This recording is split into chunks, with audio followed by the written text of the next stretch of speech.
Hi friends, இன்றைக்கி எபிசோட்லையாச்சு நிறைய எதிர்பார்ப்புகள் இருந்தது. நம்ம விஜய் வந்து காவேரி விஷயத்த சொல்லுவான்னு சொல்லிட்டு, ஆனால் நடக்கலை. ஒவ்வொரு நாளும் எதிர்பார்த்து நம்ம எபிசோடு தான் போதே தவிர நம்ம எதிர்பார்ப்புகள் நிறைவேற மாட்டேனுது. இன்றைக்கும் வந்து குமரன் அவங்க அம்மாலாம் வந்து கங்காவை பற்றி சந்தோஷப்படுறாங்க. நம்ம விஜயும் வராரு. விஜய் வந்து கங்காவை தான் கன்சீவாக இருக்கிறாருன்னு தெரிஞ்சுக்கிறாரு. வழியில் டேப்லெட் வாங்கிக்கின்னு வரா காவேரி பார்க்குறாரு.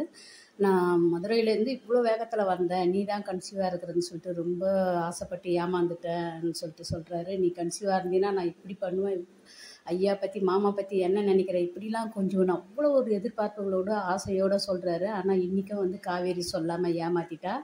காவேரி வந்து வெண்ணிலாவை பற்றி தான் சொல்கிறாளே தவிர இந்த ஒரு சந்தோஷமான மூமெண்ட்டை தான் புருஷன் கூட பகிர்ந்துக்கணும்னு சொல்லிட்டு நினச்சி கூட பார்க்க மாட்டேன்றாவா. வந்ததும் வந்து வேற மாற்றிடுறா.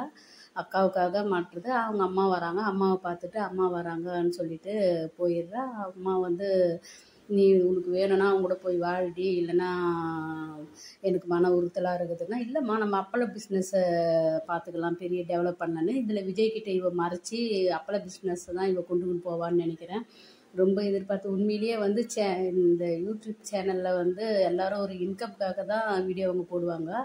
ஆனால் நான் இது வரைக்கும் எனக்கு ஒரு இன்கமும் கிடையாது. எங்கள் வீக்காவுக்காக தான் நான் இந்த சேனலையே ஆரம்பித்தேன். ஆனால் எதிர்பார்த்து வர இந்த நாடகத்தை பார்க்குறதுக்கே இன்ட்ரெஸ்ட் இல்லாமல் போகிற போல் இருக்குது. அழகான ஒரு மூமெண்ட்டு. இந்த கன்சீவ் விஷயத்தை டைரக்டர் சார் விஜய்கிட்ட சொல்ல கொண்டுக்கின்னு வருவார்னு பார்த்தா இப்போவும் ஒவ்வொரு நாளும் தள்ளிக்கின்னு தான் போகிறாங்க. அடுத்தது எபிசோடில் பார்க்கலாம். Bye by.